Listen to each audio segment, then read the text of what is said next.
예, 오늘 아침에 큰 화제는 뭐니 해도 어젯밤 방송된 윤석열 대통령의 신년 대담이겠지요.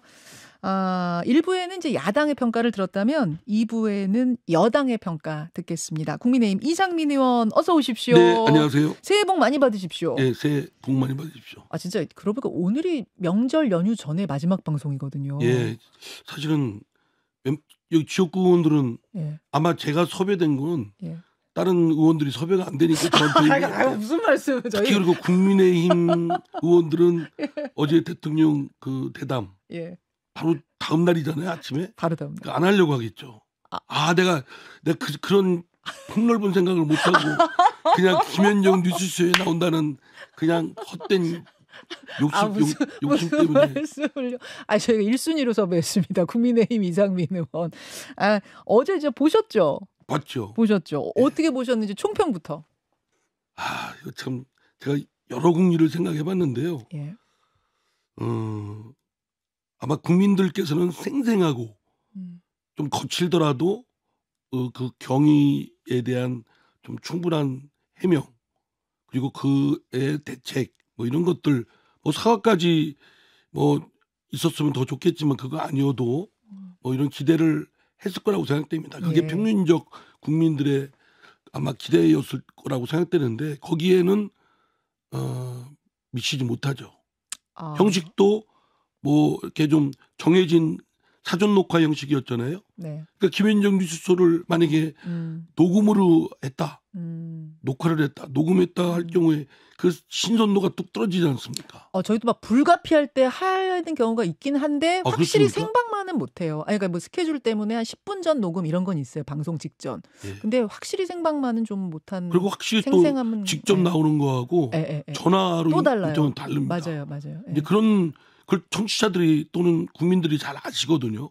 생생한 걸 보고 싶어 하는데 사전 녹화된 짜여진 것처럼 이렇게 아주 그렇지만 그게 보는 사람 입장에서는 저거는 이렇게 짜여졌구나.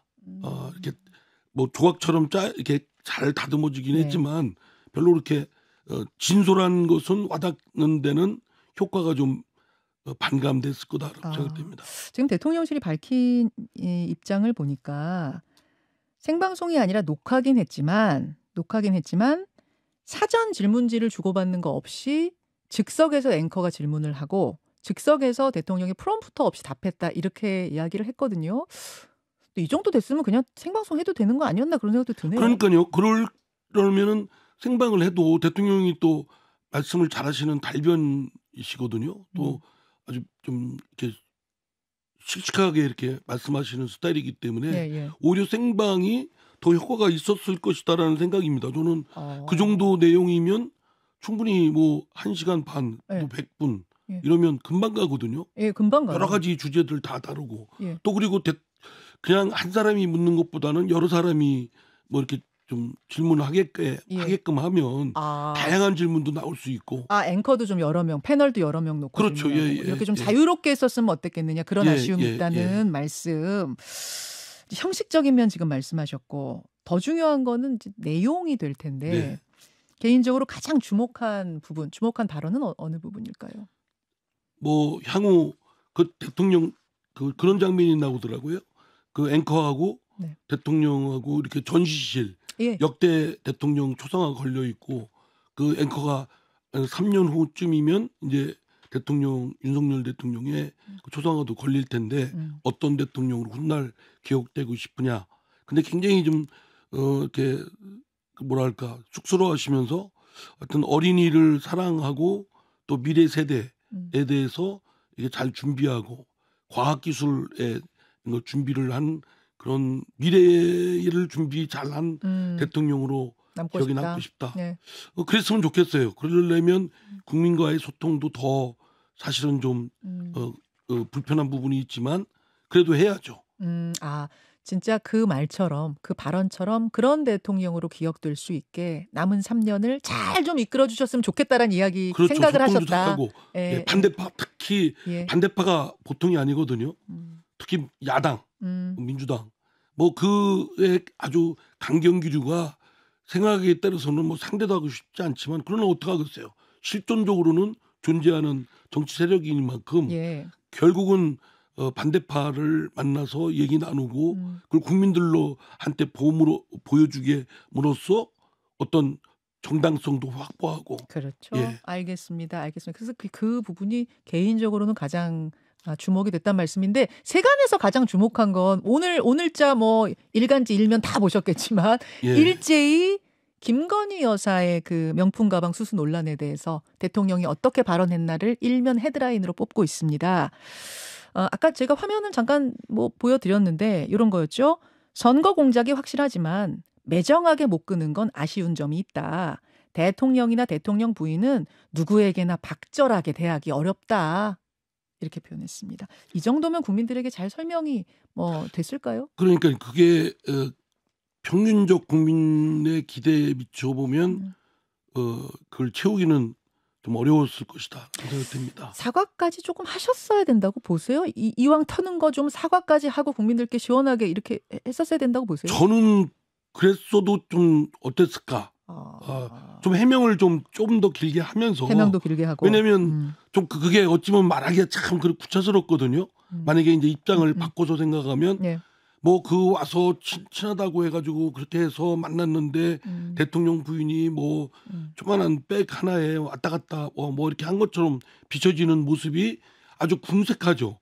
설명하기가. 예. 그거 거기에 또 영상으로 뭐 찍히고 뭐 이렇게 됐고 예. 그런 것들에 대해서 명구스럽지만 불편하다 하더라도 국민들께는 그 과정을 뭐 이렇게 해서 다음부터는 이런 것들이 하지 않도록 한다는 점을 좀 강하게 좀 했으면 어땠을까. 그리고 이런 점에 어쨌든 그것이 치사하고 아주 고약한 사람의 그런 어떤 함정에 빠진 건 틀림없죠. 참 어찌 보면 저렇게 좀 고약할까 그러면서 그걸 영상으로 미리 준비해서 찍어 갖고 예. 그걸 1년 후에 폭로를 했고 예. 뭐 이런 과정이 정치 공작이라는 말이 과언이 아닐 정도로 사실 아주 음습한 냄새가 풍기지만 그러나 어쨌든 그런 백이 왔다 갔다 했다는 점에 대해서는 예. 국민들이 아주 곱게 안 보고 있거든요. 그렇죠. 그런 점에 대해서는 해명과 함께 사과도 필요하지 않았을까. 오히려 톡톡 털고 나갔으면 좋지 않았을까 싶은데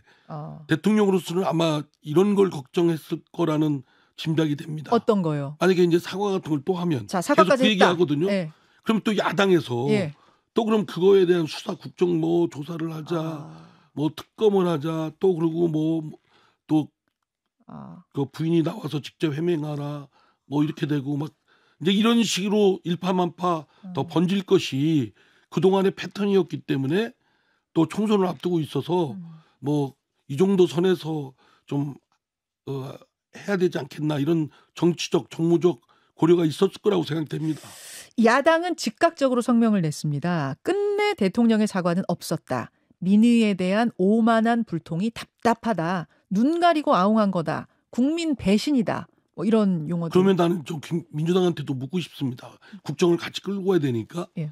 그러면 사과하면 이 문제는 끝낼 것입니까? 이 점에 대해서 양쪽의 시각이 다르고 입장이 다르잖아요. 만약에 대통령이 사과하면 좋다 그러면 그 사과 수용하고 앞으로 그런 일 없도록 방비하고 뭐 하려는 정책 이런 것들 빨리 해라. 뭐 이렇게 하면 그거로 종결이 되지만 종결이 안 되고 일파만파 확산되고 그러면은 그걸 걱정하고 있는 거거든요. 사과 오케이. 그럼 사과했으니 이제 미래로 갑시다. 이렇게 될 것 같지는 않다 그 말씀이시군요. 그렇죠. 예. 무슨 말씀이신지 이제 알겠습니다. 고래에서 아마 사과까지 못한 것일 것이다. 그 부분이 가장 이슈였고 또 하나는 최근에 있었던 윤한 갈등에 대한 부분이었는데요. 앵커가 이렇게 물었어요. 봉합이 된 거냐? 2차전이 있는 거 아니냐? 세간에 이런 이야기가 있습니다. 뭐 이런 질문을 했더니 대통령이 이렇게 답합니다. 보시죠 이건. 대통령이나 또 당의 그 대표 위치에 있는 사람이나 다 결국은 국가와 국민을 위해서 일을 해야 되는 입장이기 때문에 이런 사사로운 이런 게 중요하지 않고 또 그런 거를 앞세워서 어떤 판단을 하고 이러면 안 된다고 생각합니다. 선거 그 지휘라든지 또는 공천이라든지 이런 데는 관여하지 않겠다고 했고 그리고 뭐 가까운 사이였지만 제가 총선 끝나고 보자고 했습니다. 예. 이건 사실 2차전이 있는 겁니까? 라는 질문에 대한 답변이었는데 어떻게 해석하셨어요? 저는 사람 사이든 조직이든 예.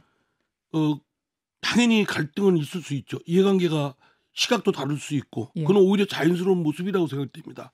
그러니까 뭐 윤석열 대통령이나 한동훈 비대위원장 사이에 아무리 친해도 그건 사적인 관계고 아무리 친해도 또 부부 사이에도 생각이 다를 수 있죠. 그렇죠. 하루 저 같은 경우도 뭐 예. 아침에 저희 집사람하고 얘기하는 거하고 저녁 때 얘기하는 거하고 뭐 다르거든요. 그때마다 뭐 감정 표출해서 싸우고 뭐 저기 할 것 같으면 뭐 살 수 있겠습니까? 그러니까 다를 수 있죠. 당연히 다를 수 있는데 문제는 대통령이 한 비대위원장한테 사퇴하라라고 했던 게 문제잖아요. 다른 걸 인정한 게 아니라 그게 문제였던 거잖아요. 저는 이제 그 사퇴라는 발언에 예.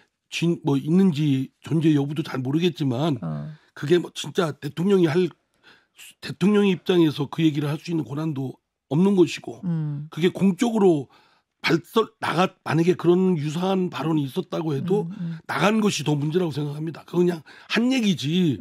아니 그냥 이쪽에 김현정 우리 저 앵커님하고 밖에서 사서롭게 한 대화를 누구 이렇게 뭐 어쩌고저쩌고 했는데 그 사람한테 가서 고지고대로 얘기하면 쌈 붙이는 거죠. 저는 그럼 그냥 이관섭 실장의 전달 과정에 좀 문제다 이렇게 보시는 거예요?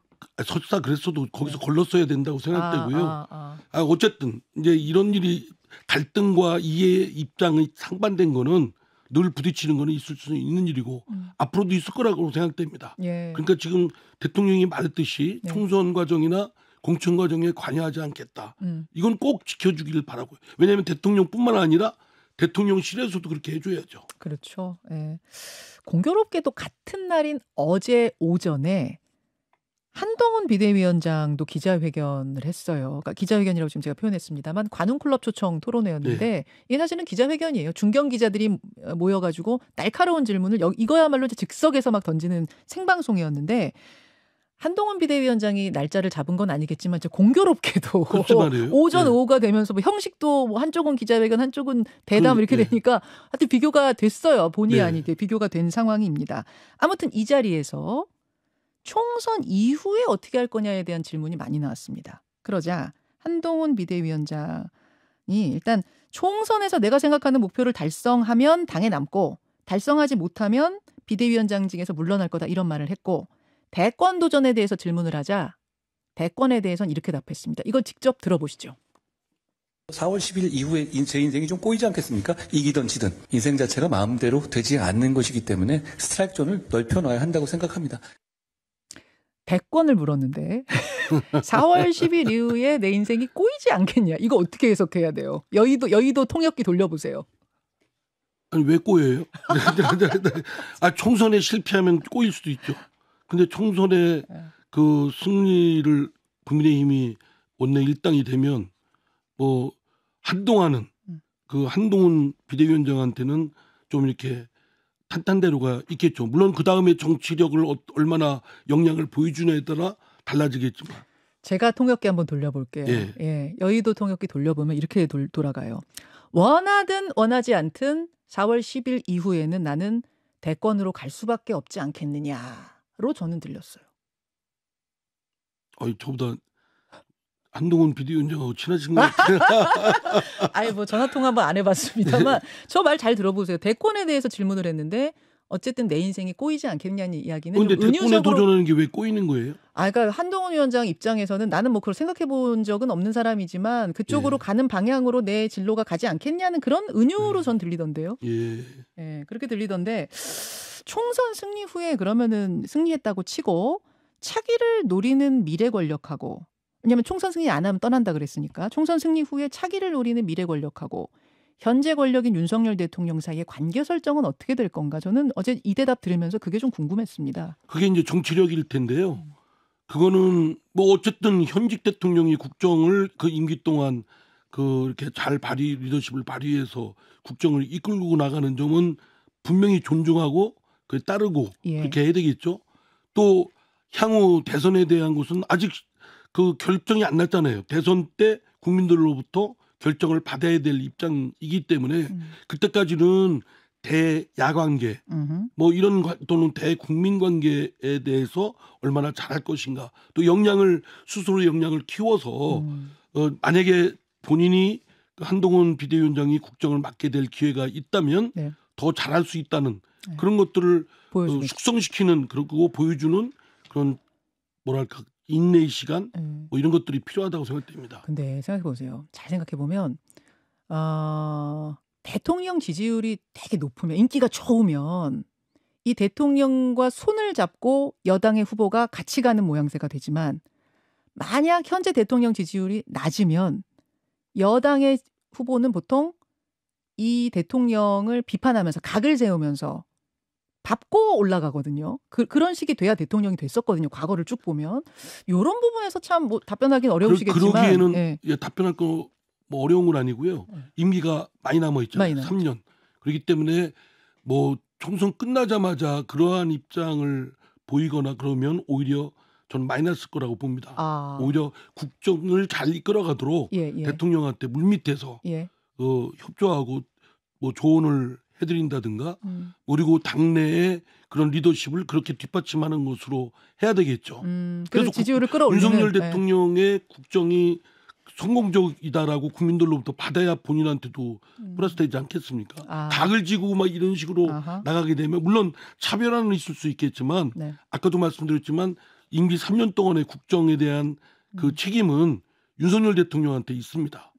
공도 있고 과도 있고 그렇기 때문에 그거를 잘 되도록 하는 것이 그 한동훈 비대위원장의 역할이기도 합니다. 알겠습니다. 어제 검찰 독재 정권이라는 비판이 있다라는 그 부분에 대해서는 한동훈 비대위원장이 뭐라고 답했냐면 검찰 독재 정권이었으면 이재명 대표는 벌써 감옥 갔을 거다. 이렇게 답변을 했고 또 검찰 그렇게 싫어하면서 왜 검사 사칭했느냐 이런 발언도 나오고 그러니까 한동훈 위원장 워딩 중에 제일 셌던 워딩이 이재명 대표에 관한 거였어요. 저는 아주 속 시원하던데요. 아 그러셨어요? 예. 왜냐면 이재명 대표나 민주당의 일부 돈봉투 사건 뭐 관련된 의원들 분들 얘기를 들어보면 처음 마디가 검찰 탄압이다. 야당 탄압이다. 이런데 지금 드러난 사실은 안 그렇잖아요. 그리고 이재명 대표의 건도 지금 수사를 받거나 재판받는 건도 상당한 국민적 그 의심을 받고 있는 건들이고 그러면은 그거에 대해서 검찰 탄압이다라는 걸로 툭 치고 나갈 일이 아니죠. 말하자면 그 본인들이 그렇게 휩싸이게 된 그런 부분에 대해서 확실하게 누명을 벗는 어떤 노력을 하든지. 근데 지금 기껏 하는 것이 그 본인이 이재명 대표가 당대표도 되고 나서 민주당을 방패 정당으로 전락시켜버리고 그 자신의 어떤 열성적인 그 개딸들을 동원해서 당을 장악하고 결국은 한국 정치권을 피폐하게 만들고 엉망진창으로 만든 책임이 크다고 저는 생각됩니다. 그러니까 한동훈 위원장이 이재명 대표에 대해서 특별히 더 이렇게 각을 세우는 거는 아무래도 총선을 생각할 때는 이재명 대 한동훈 구도 뭐 이런 것도 고민하는 거겠죠. 선거 공약적으로 그것까지는 제가 잘 뭐 판단은 안 쓰고요. 다만 제가 뭐 민주당에 있다가 국민의힘으로 온 입장에서 감정적 토론을 하는 건 아니고 뭐 민주당이 있을 때도 그런 생각이 들었습니다. 민주당을 완전히 그 이재명 사당으로 또 개딸당으로 전락시킨 배경에는 이재명 대표의 사법적 의혹 건을 방패하려고 하는 것이 깔려 있다. 그걸 하다 보니까 결국 저렇게 공당 제1당을 엉망진창 만들었고 다 납작 엎드리게 한 그런 원죄가 있기 때문에 저는 그 한동훈 비대위원장의 그 말이 아주 속 시원하게 들렸습니다. 검찰 독재라고 하면서 본인은 검찰을 사칭했고 또 그 툭하면 검찰 독재라고 하고 실제로 검찰 독재면 본인은 뭐 온전치 않을 것이다. 이런 얘기는 저는 일반 사람들이 갖고 있는 평균적 생각이라고 생각합니다. 그 민주당 얘기가 나왔으니까 조금 더 그럼 민주당 이야기를 하고 국민의힘으로 넘어갈게요. 지금 이제 임혁백 공관위원장, 민주당 공관위원장이 윤석열 정권 탄생에 어떤 책임이 있는 분들은 좀 책임을 지셔라, 희생하셔라. 이게 이제 불출마 공고처럼 좀 느껴지는 면이 있죠. 그래서 고민정 최고위원이 뺄셈의 정치 그만해라. 이런 또 경고를 하기도 하고 조금 분위기가 묘하게 친문 대 친명의 분위기가 묘하게 돌아간다는 이런 이야기가 있습니다. 그 당에 계셨다가 나와서 좀 멀찌감치서 보실 때는 지금 분위기가 어떻습니까? 제가 볼 때는 책임이 있다면 후보가 책임이 있죠. 그럼 후보도 불출마 공고해야 될 거 아니겠어요? 아, 이재명 대표. 그 임혁백 공관위원장이 얘기하는 거 결국은 친문들 문재인 정부 책임을 묻는 거 아니겠어요? 그러면 아니 그건 나는 동의합니다. 문재인 정부도 실정이 있었기 때문에 국민들이 마음이 떠났고 그거에 대해서 표로 연결됐고 예. 그러나 이재명 대표 자신의 결함 때문에도 있는 것이죠. 그러면 임혁백 위원장이 친문 세력들에 대해서 그런 문재인 정부의 실정에 책임이 있는 분들 또는 윤석열 정부의 탄생에 예. 원인 제공한 사람들은 불출마하라 한다고 하면 불출마라 표현하지는 않았지만 책임져라 이랬죠. 예. 책임져라 하라고 했으면 그 이재명 대표도 책임져야 되잖아요. 이재명 대표와 그 공범자들 맹종하는 사람들도 책임을 져야 되지 않습니까? 결국은 이 어떻게 될 것 같습니까? 이 지금 친문 대 친명의 공천 뭐 갈등 대결 뭐라고 표현해야 돼요? 그런 분위기. 아마 본능적으로 생존 본능이 앞설 테니까 예. 적절하게 타협할 가능성이 높지만 예. 있지만 저는 민주당 지금의 더불어민주당이 진짜 거듭 태어나려면 치열하게 싸워야죠. 지금 대선 끝난 이후 지방선거 이후 예. 그렇게 참패를 했음에도 불구하고 백서를 못 만들었습니다. 왜냐하면 그걸 건드리면 싸울까 봐. 근데 그걸 지금 총선 앞에 와서 공천 문제 있으니까 예. 겨우 그것 때문에 티격태격하는데 예. 실제 근원적으로 싸워야죠. 차라리 이번에 좀 골마 있던 것을 한 번에 그렇죠. 좀 그래야 툭 터놓고 서로 간의 치부가 드러나고 이래야 되는데 알겠습니다. 과연 이기심에서 과연 그럴 수 있을까? 한 개만 여쭐게요. 그럼 임종석 실장 그 지역구 지금 도전하는 지역구에 그대로 나갈 수 있을 것 같습니까? 제가 볼 때는 쉽지 않을 것 같은데요. 예. 국민의힘 공천 얘기로 넘어갈게요. 예. 국민의힘. 공천 심사가 한창 진행되면서 탈락자들이 지금 발표가 되고 있는데 탈락자 29명 가운데 들어간 김성태 전 의원이 어제 분노의 기자회견을 열었습니다. 당과 대통령 주변에 암처럼 퍼져 있는 인사들 뭐 이렇게 표현을 했는데 직접 들어보시죠.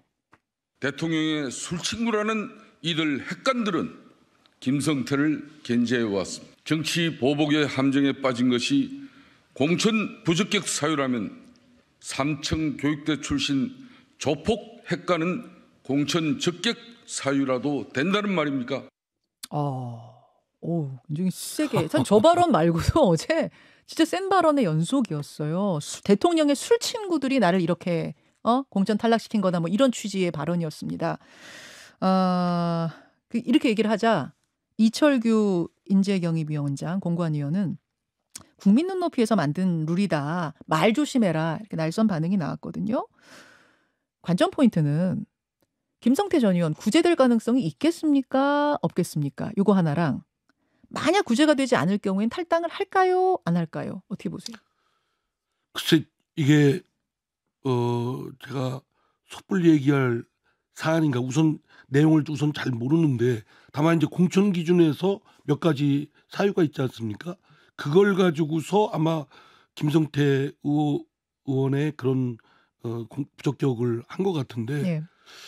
제가 볼 때는 구제 가능성은 쉽지 않을 것 같고요. 제가 보기에 그래요. 네. 그리고 뭐 탈당 가능성은 잘 모르겠습니다. 그건 뭐 김성태 의원의 뭐 판단 결정이니까. 다만 좀 상당히 좀 아쉽네요. 저하고도 좀 잘하는 분이고 예. 상당히 정치력도 있는 분인데 또 하여튼 본인 문제가 아니라 가족 문제와 관련돼서 지금 형사처벌 받은 문제가 좀 문제가 된 것 같아요. 처벌을 받고 사면 복권이 됐는데 예. 그 채용에 대한 것은 사면 복권이 돼도 공천 탈락이다. 이러는 건 너무 불공정하지 않느냐 이제 이 주장이었어요. 다른 사면 복권은 다 되는데 왜 난 안 되냐 이런 거였어요. 고개를 끄덕끄덕 하시면서 지금 약간 고민하시는 이상민 의원. 알겠습니다.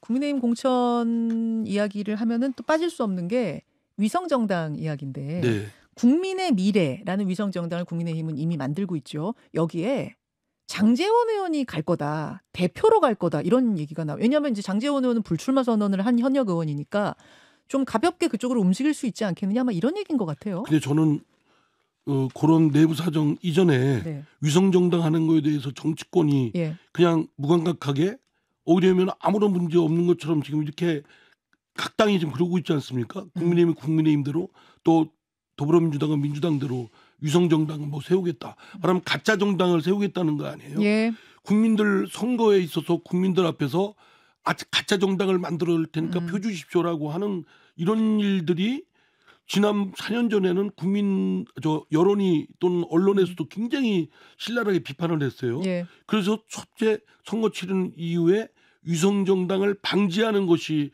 첫째 의제였어요.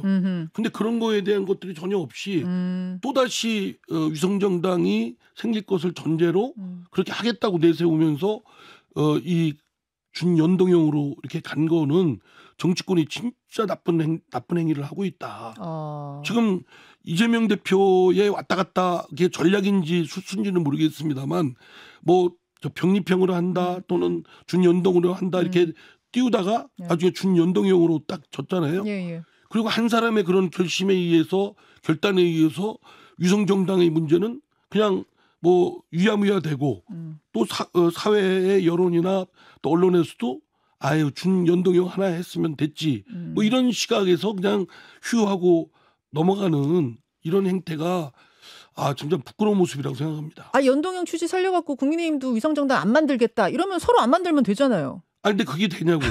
그러니까 국민의힘에서는 준연동형을 무조건 반대. 그 위성정당 때문에 안 된다. 병립형 하자.